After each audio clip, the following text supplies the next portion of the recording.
Hey there, I'm Isabella, a 28-year-old marketing exec living in the suburbs of Chicago. I'm sitting in my favorite coffee shop, trying to focus on work, when my phone buzzes. It's my sister, Margaret. Ezzy, can you watch the kids tonight? I have a late meeting, she asks. I smile, already knowing my answer. Of course, V, you know I love spending time with Ethan and Sophia. Margaret's voice cracks a little. Thanks, sis. I don't know what I'd do without you. As I hang up, I can't help but think about how much has changed since Margaret's divorce. She's been struggling, and I've been doing my best to be there for her and the kids. Later that evening, I'm at her place, helping Ethan with his math homework while Sophia colors nearby. The doorbell rings, and my stomach drops when I hear familiar voices in the hallway. Mom? Dad? What are you doing here? Margaret asks, surprised. I cringe, already knowing this won't go well. Our parents, Robert and Linda, are well-off real estate developers, always with a sense of superiority. They favored Margaret for years, but since her divorce, they've been relentless. We came to check on our grandchildren, Mom says, her voice dripping with fake sweetness. I roll my eyes and prepare for what's coming. As they step into the living room, Dad's eyes narrow when he spots me. Oh, Isabella, you're here too. Yeah, just helping my sister, I reply, my voice laced with sarcasm. You know, being supportive. Mom ignores me, her focus solely on Margaret. Darling, we're worried about you. This divorce, it's not good for the children. Have you thought about reconciling with Mark? Margaret's face falls. Mom, we've been through this. The divorce is final. Mark and I aren't getting back together. Dad cuts in, his voice cold. You need to think about your reputation. The family's reputation. This divorce is a disgrace. I feel my blood boiling. Are you serious? Margaret's happiness doesn't matter. The fact that Mark was awful doesn't matter. Isabella, stay out of this. Mom snaps, blaring at me. This is why you're still single. No respect for family values. I bite my tongue, thinking about Jake, the amazing guy I've been dating for 6 months. If only they knew. As the argument escalates, I notice Ethan and Sophia looking scared. I kneel down beside them.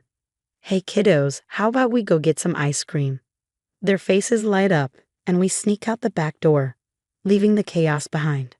As we walk to the ice cream parlor, I can't help but think about my own big news and how I'm going to break it to my family. Later that night, as I'm getting ready for bed, my phone pings. It's a text from Jake. Can't wait to see you tomorrow. Love you. I smile, my hand instinctively moving to my stomach. I'm pregnant, and I'm terrified of how my family will react. But as I drift off to sleep, I promise myself and my baby that no matter what happens, we'll be just fine. The next evening, I sit at the dinner table, Jake's hand squeezing mine under the tablecloth. My parents, Robert and Linda, sit at the head of the table, looking as uptight as ever. I clear my throat. So, I have some news. All eyes turn to me. Here goes nothing. Jake and we're having a baby. Jake beams beside me. We're so excited, he adds, giving my hand another squeeze. The silence that follows is deafening, then all hell breaks loose. What did you just say? Mom shrieks, her face turning a dangerous shade of red. Dad slams his fist on the table, making the silverware rattle. Isabella, how could you be so irresponsible? Out of wedlock. Have you no shame? I feel my cheeks burn. It's the 21st century, Dad. Jake and I love each other. We're happy about this. Mom scoffs. Happy? You've disgraced this family. What will people say? Oh, so that's what this is about. I snap. Your precious reputation. Margaret tries to step in. Mom, Dad, please, can't we just? But Dad cuts her off. Don't you start, Margaret. We're not done with you either. A chill runs down my spine. What's that supposed to mean? Mom's face twists into a smug smile. Well, since you asked, we decided to sue for custody of Ethan and Sophia. The room goes silent. Margaret's face goes pale. What? She whispers. You heard us, Dad says, his tone cold. With your demanding job and this messy divorce, you're clearly an unfit mother. We're doing what's best for the children. I can't believe what I'm hearing. Are you kidding me? Margaret is an amazing mom. You can't do this. We can and we will, Mom says flatly. Unless what? I ask, dreading the answer. Dad leans forward. Unless you fix your little mistake, we'll forget this whole pregnancy nonsense if you do the right thing. I feel like I've been slapped. Fix my mistake? You mean get rid of my baby? Are you out of your minds?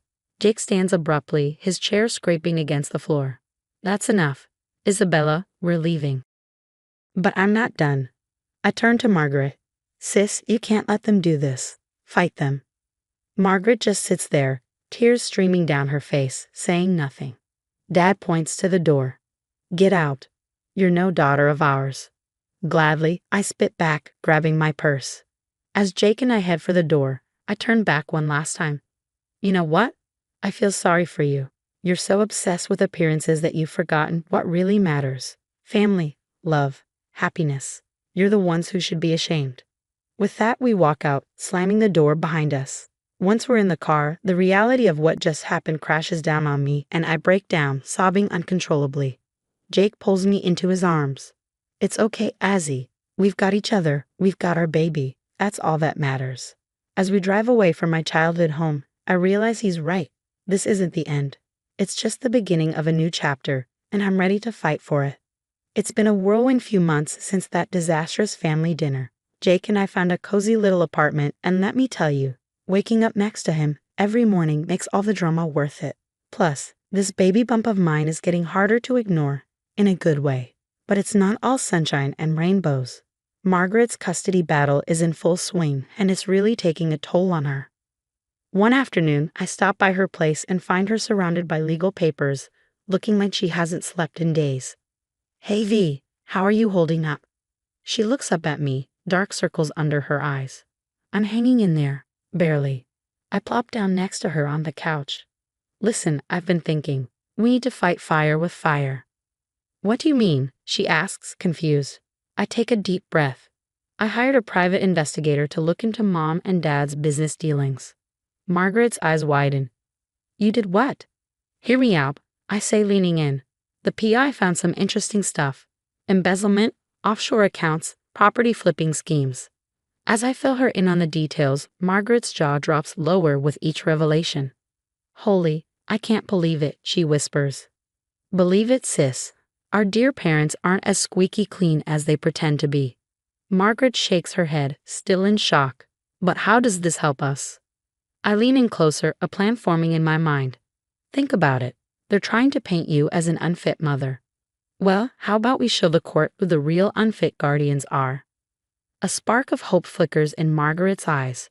You really think we can beat them? I know we can, I say confidently. But V, you've got to be ready for a fight. No more sitting quietly while they steamroll over us. Are you with me? For a moment, she hesitates. Then, straightening her shoulders, she nods. I'm with you. For Ethan and Sophia. For all of us. We spend the next few hours plotting, our heads bent together over my laptop. As we work, I feel the baby kick, as if saying, You've got this, Mom. That night, I drift off to sleep with my mind racing with plans and possibilities. Mom and Dad think they've got all the power, but they're in for one heck of a surprise. This mama bear is ready to roar, and I got the truth on my side. Maybe, just maybe, we'll save our family in the process, not the family they wanted us to be, but the family we choose to create. Strong, supportive, and real. The day of the custody hearing arrives, and I'm a bundle of nerves.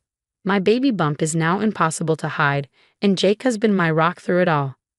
As we walk into the courthouse, I spot Margaret pacing nervously. You ready for this? I ask her. She nods, determination shining in her eyes. Let's do this. For Ethan and Sophia. Inside the courtroom, the tension is thick. Mom and Dad sit there looking smug as ever. If only they knew what was coming. When it's my turn to testify, I take a deep breath and spill it all. Your Honor, I say, my voice shaking but strong. My parents aren't fit to raise a goldfish, let alone 2 children. They see kids as accessories, not human beings with needs and feelings. Mom's face turns purple with rage, but I keep going.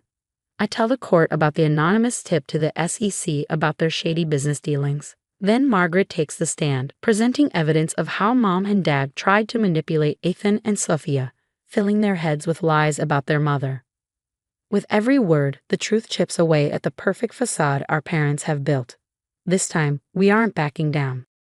The judge, thoroughly unimpressed with my parents, doesn't take long to make her decision. Custody remains with the mother, Margaret. This case is dismissed. The relief on Margaret's face is palpable, but the drama isn't over. As we leave the courtroom, two men in suits approach Mom and Dad. Robert and Linda, we're with the Securities and Exchange Commission. You're under arrest for multiple financial crimes. Watching them being led away in handcuffs, I feel nothing. No joy, no sadness, just a sense of closure. Months pass and life settles into a new rhythm. Jake and I welcome our daughter, Hope, into the world. Holding her for the first time, I make a silent promise to always put her needs first. Margaret throws herself into being the best mom she can be. Seeing her with Ethan and Sophia, laughing, playing, makes all the struggles worth it. Jake and I have a small, intimate wedding. No fancy frills, just love and our closest friends. Margaret is my maid of honor, of course. As for Mom and Dad, last I heard, they're facing years in prison. Their assets are frozen, their reputation in tatters. But honestly, I don't think about them much these days. One sunny afternoon, I'm sitting in our backyard, Hope napping in her bassinet. Jake's grading papers, and I can hear Margaret and the kids laughing as they set up for a barbecue. I think about how far we've come, the family I've created. Jake, Hope, Margaret, Ethan, and Sophia. It's not perfect, but it's real. It's built on love, support, and honesty. Penny for your thoughts, Jake says, smiling as he leans into me. I smile back, just thinking about how lucky we are, how sometimes the family you choose is stronger than the one you're born into. Couldn't agree more, he says, squeezing my hand. As the smell of the grill fills the air and the kids' excited chatter echoes in the background, I know this is what family should be. We've been through hell, but we've come out stronger. And the future? It's looking brighter than ever. Now I have a question for you. How far would you go to protect your loved ones from manipulative family members? Would you expose their illegal activities, even if it meant potentially destroying your family's reputation and sending your own parents to prison? Share your thoughts in the comments below.